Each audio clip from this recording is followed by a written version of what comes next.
Hi, everybody. I'm Amy, And I'm Audrea. and this is the Right Crowd. So grab a cup of coffee, Or a cup of tea.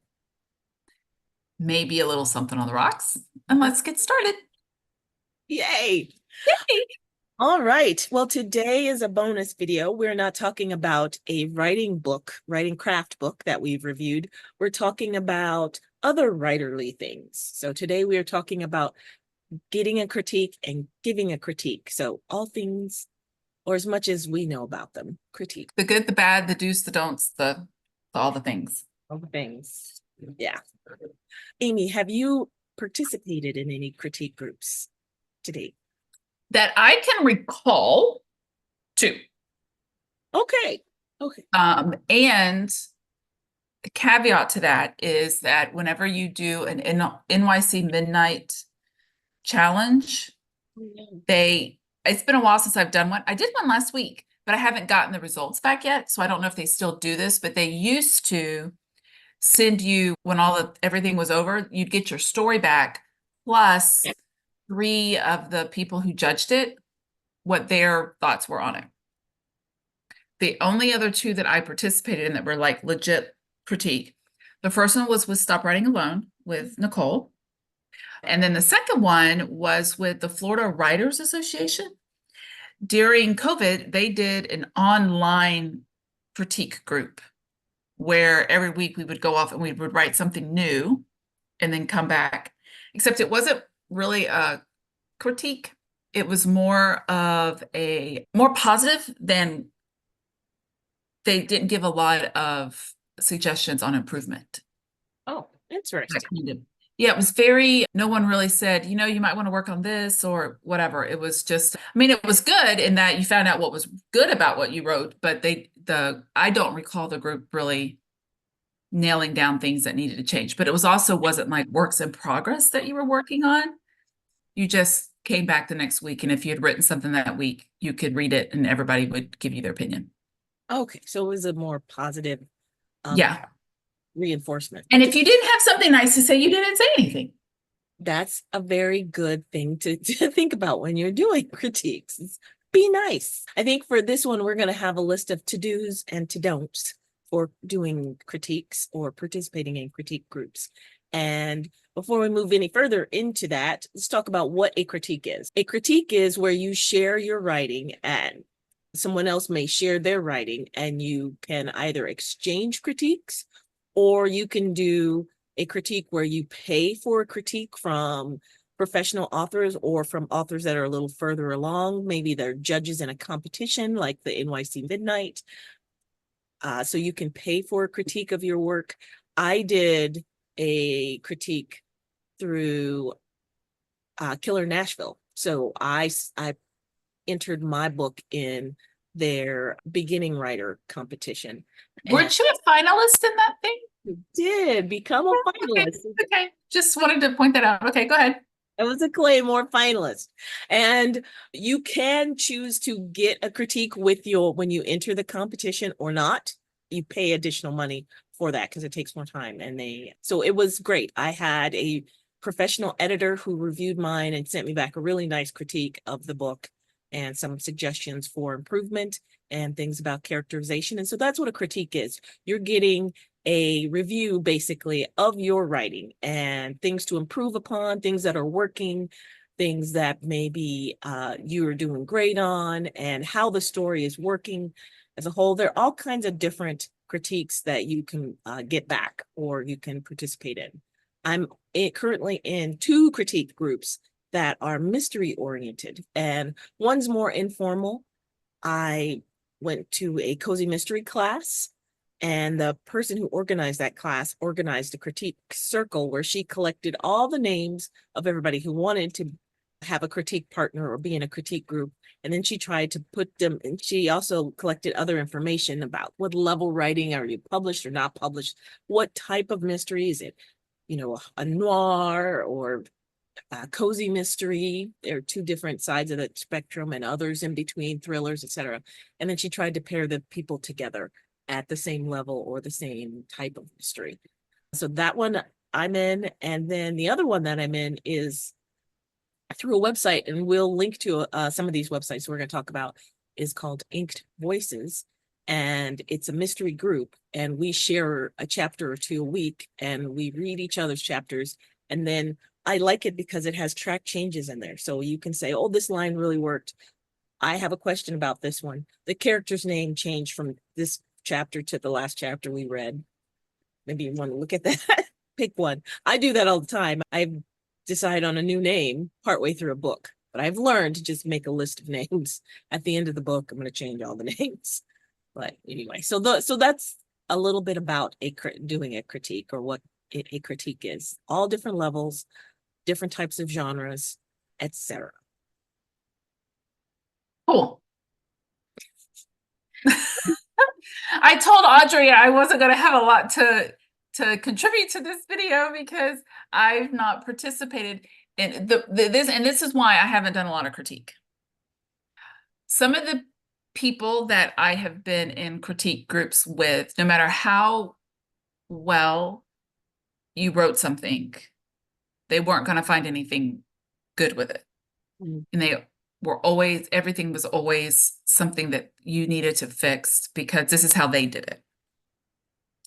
And then the other side of that is you get back where someone says, enjoyable read.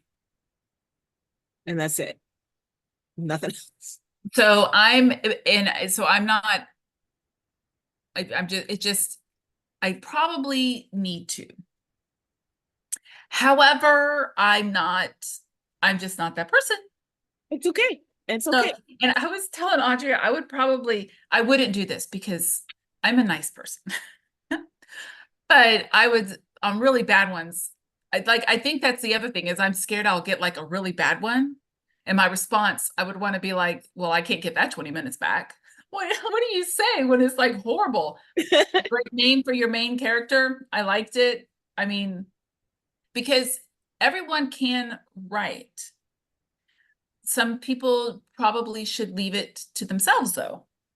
And I don't want to be the person to have to try to nicely tell someone how their story doesn't connect, or they started an idea and they,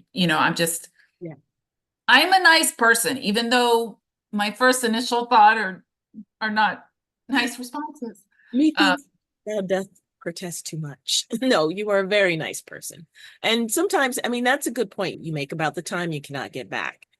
Being in a critique circle or being a reader, even if it's a beta read, which is a type of critique, takes a lot of time. So a lot of people are very careful about volunteering to critique other people's writing because it's a lot of that takes away from your own writing time, and it takes away from your reading time to spend time on other people's writing.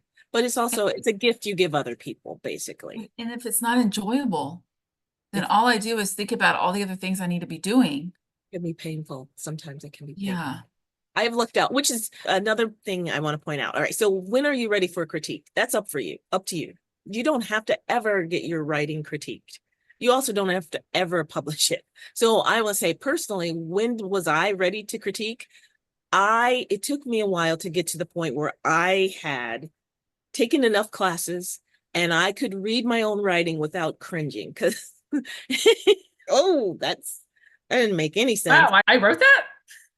What was I on? Yeah, I knew I had work to do when I first started writing, and I started writing when I was a kid. But when I first started writing to be published, because I did not, I don't have an MFA.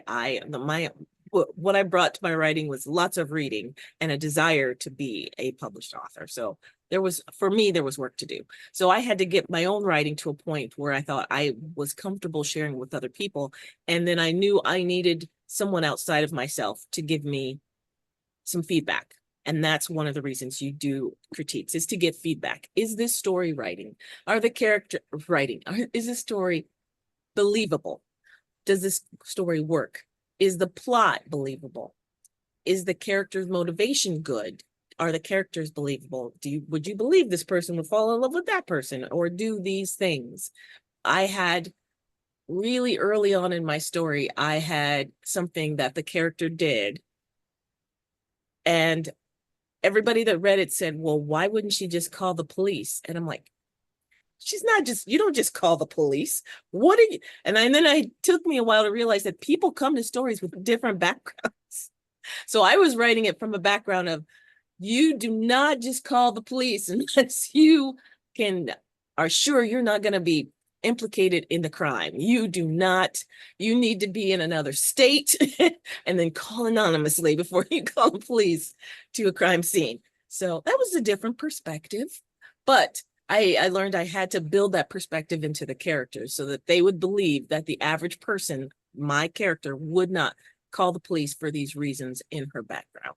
So that was good feedback. So that's some of the reasons you might do a critique. Some of the other reasons are you're writing in a new genre. You've written romance your whole life and now you want to write horror. So it's not totally different depending on your outlook on romance, but it's a different genre. So there are different tropes and expectations. So you might want to get some feedback on, is this working as a horror story? It does not have a happily ever after for anybody other than the monster. So you just want to make sure that you're getting a perspective on that. And if they can do Pride and Prejudice and zombies, they did do that. You can do a romantic comedy horror story. You can, and it's been done. I mean, it can be done. I mean, yeah, I don't see why not. So we talked a little bit about what a critique is and what kinds of critiques. You can get critiques just in your genre, only romance. If you write romance, you might want people who also write romance or read a lot of romance. They might not be writers, but they might read a lot of romance, and that can be very good feedback. And that's oftentimes what you get with a beta read. These are people who all they do is read, and they're going to give you some good feedback on your book. When are you ready for critique? Well, like I said, it's up to you.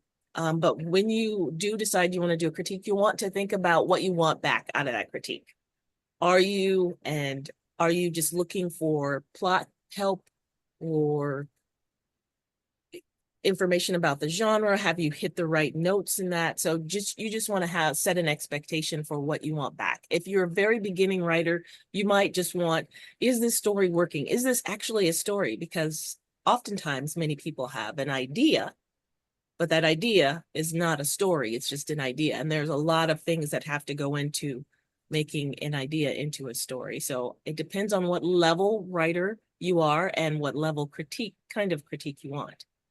And if you want a professional author or editor to give you a critique, oftentimes that's going to cost you some money. So that's something to consider. So let's talk about some do's and don'ts when it comes to doing critiques. If you're in a critique circle or doing a critique partner relationship, you're going to read their writing, they're going to read your writing. So you're switching back and forth. And you want to be a good critique partner. And a good critique partner would be someone who good feedback on the story and story elements like characters, setting, plots, conflict, and things like that. You might want to review, if you're not a seasoned author, review all of those story elements before you start to critique somebody else's writing. And you also want to sandwich. If you're giving someone notes on what could be improved, always start with compliments. Find something. There's got to be something in that story you like. Find things that you like in the story. And then when you're reading it, make notes of, you know what, I did not believe that character would not call the police. This didn't make sense.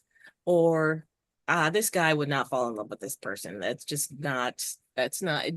didn't sell it. You didn't sell the romance.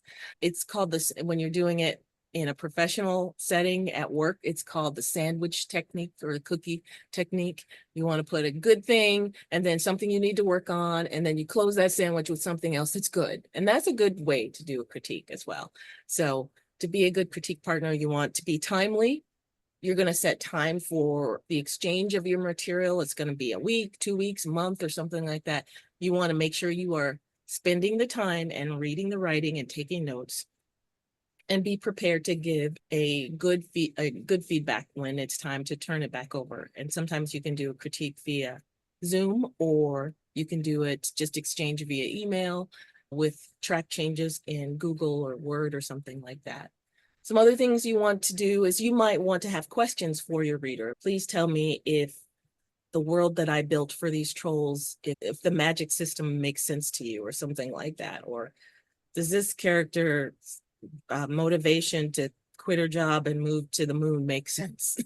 Something like that. Those things may be niggling in the back of your mind. You might want to write some questions down for your reader or just come to the critique session with those. Some other things that you might want to do. We talked about blocking out the time to do it. If you are exchanging your work, please, with sugar and cherries on top, please put your own writing through a grammar checker before you send it out the door. Make sure that you might not be very good with commas, but believe the Grammarly or the pro writing aid when it tells you need them, and just do your basic. You're not asking somebody to proofread your work if you're not paying them. So just make sure that you've at least given it a good run through and fix the typos and the run-on sentences and stuff before you send it to someone to read, because it can be painful to read one long block of text that doesn't have a comma in it or a period. Set yourself up for success. I'm the reader that will return a book if there are too many grammatical errors at the beginning. I can't. I don't have time to read the book and correct it in my head and then reread it again correctly. Yeah. I can't. Yes, please. Yeah, do that. And you want to keep in mind, if for those of you who are new writers like me, like us, typos will pull a reader out of your book, even if it's a critique. So that's why you want to pay for or have someone do a really good edit and proofreading, two different things on your book before you publish it. But before you send it off to someone to have them critique it, you want to put it through some kind of grammar checker and get those typos out so that they're not spending a lot of time with their red pen putting it, because that's not what you want. You can get that for free from Word. What you want is a critique of your story, your plot, your characters, etc. So those are some things that you should do. Be trustworthy with critiques, like to be honorable with your time, etc. But also don't, it goes without saying, don't steal other people's work, characters, magic, titles. I mean, you cannot copyright a title or anything, but just be an honorable person if someone is trusting you with their work, and look for honor in return. Now, on the flip side, if you find yourself in a position where maybe you start reading something and it's not very good or just not your bag, you do want to still, if you've committed to reading it, unless you can get out of it in a nice way, you want to, like we said before, find something good in it. The description of the character's hair was very beautiful. It's good. Very descriptive. Very descriptive. You do want to find something good in the writing. You do want to help that author out in some way, if you can. I did a critique a while back, and the writing was painful to get through that. I mean, no offense to anyone, but it was obvious that it was more of an idea, kind of like a brainstorming thing that they had put on the page, and then they shipped it off to us to read. And it's like, this is not a story. I don't know what to do. So it's, you know what? This is good. This name is good. And this idea you have about the bus ride is great. When you put something else in there. See, I think I would have been tempted to send it back and say, I think you sent me your idea page. Do you have the story? Yeah. See, and that, I don't know. And then the reason I'm over here giggling is because when Audrea talks about being nice, all I can think of are all the things to say that. Get them out of your system, Amy. What would you say? Well, like the 20 minutes I can't get back, or did you have a backup plan? Or don't quit your day job. Yeah, don't quit your day job. Your setting was great at the beginning and the end. Are you going to connect the two? Something where, you just want to. And I mean, and I have to say right now I'm going through the edits on my book that I finally finished. And I changed character names and thought that I fixed them all, and I didn't. And my book opens with something dramatic happening, and I never address it again in the entire book. And I realized, oh, I got a whole thing that I still have to write because, and the story carries fine without it, but there's gonna be somebody that goes, but why did that happen in the first place? Right? Mhm. And I don't, which is good because my story, when I looked at the word count, I'm very short for what I want it to be. So I was going to have to come up with words anyway. So now, but yeah, so I've got the same issues, but you just want to, I don't know. Let's send it through some stuff before you send it out. Yeah. Yeah. We're both beginning writers and even professional writers. I've talked to people who are published many books, and many of them have critique partners and exchange stories, and it can be a helpful exercise. And I have just wrote something and sent it to the editor and realized after I hit send that I never did say how she figured out that person was the killer. I mean, I had clues. I had clues. It's embarrassing. I had clues along the way, but the moment of, recognition that it was in my head, of course, that person is a murderer because this, that, and the other thing happened. And she's being chased in the woods by the person now with a gun. So obviously, they're the murderer, but yeah, when I get it back, I'm sure they're going to say, oh, you might want to put in a transition scene here. You know what? It's part of the process.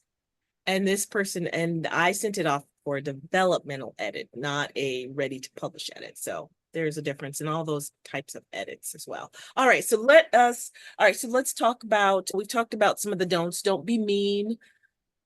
If you're sitting down to critique a book, make sure you've eaten. Don't critique while hungry or grumpy. And let's see what else the don't do's. Fully caffeinated. Be fully caffeinated. Caffeinated, yes, and be awake. And I can't think of any other don'ts that we didn't cover in the do's. Where can you find critique partners? So you can find them in your local writing groups. They may have a critique group, subgroup in there. You can find them in genre clubs, like a Sisters in Crime. They have some critique circles. And I know some of the science fiction groups have critique circles as well. And you can find it just by asking. If you are in groups or classes, you might find someone that you get along with very well and they write the same genre, or maybe they've told you they read that kind of book all the time. You can always ask. Didn't you find one in Clubhouse? Or my Clubhouse? Yes, they're on the Clubhouse app. There are critique groups where you send in your writing during the week, and everybody reads it, and then you come back and do a critique, and that's a good group. And they read. You're right there. Your state or your county or whatever probably has a writers association. Yes. And I know Florida writers, a lot of their groups that meet every month, or some of them twice a month, they're just critique groups. Yeah. Like they're not, see, and because I don't want to be in a critique group. Thankfully, the one that is my local one, they do guest speakers and brainstorming groups. So I'm like, yay. But I mean, you could find one locally. You might even find one on Facebook if you look it up. Yeah. You could probably find, or go to Stop Writing Alone. I mean, that's how we started. Yes. Nicole's always got prompt parties and critique groups going and all that stuff. Yeah. That would be, and so we'll put that in the show notes as well, a link to all of those. The ones that I mentioned earlier, we'll put the links in there. You can also find critiques, like we said, when you do competitions. So if you're make sure you're sending your writing off to a reputable competition or class or whatever it is. And very often, if you read the description of what you get back, sometimes one of the benefits is you will get a critique as part of the package, or you can pay like extra $5 or $10 for it. The other thing I want to say is make sure when and I literally just thought about this, make sure when you do enter a contest that you read the fine print. Yes. Because there was one contest that I was going to enter, and the fine print said whether you won or not, your work was now their work. That's bad. Make sure that you read the fine print and that they are not stealing, because that's what they're doing. Even though you signed the dotted line, they did not make it openly aware. It literally is. When I say fine print, you need a magnifying glass. So Yeah. make sure you read all fine print. That's right. And anytime, even if Amy and I list our links in the show notes or someplace, always do your due diligence and make sure, because terms of service do change. So you are reading and being a good consumer. So that is a little bit about the critique. It's a little bit about when you're ready for a critique, what kinds of critique types there are and groups and where to find them, and the to-dos and to-don'ts of being a good critique partner. And again, we'll list all of that in the show notes and put some good links in there. And if you find a good place for doing critiques, please let us know. Let Audrea know.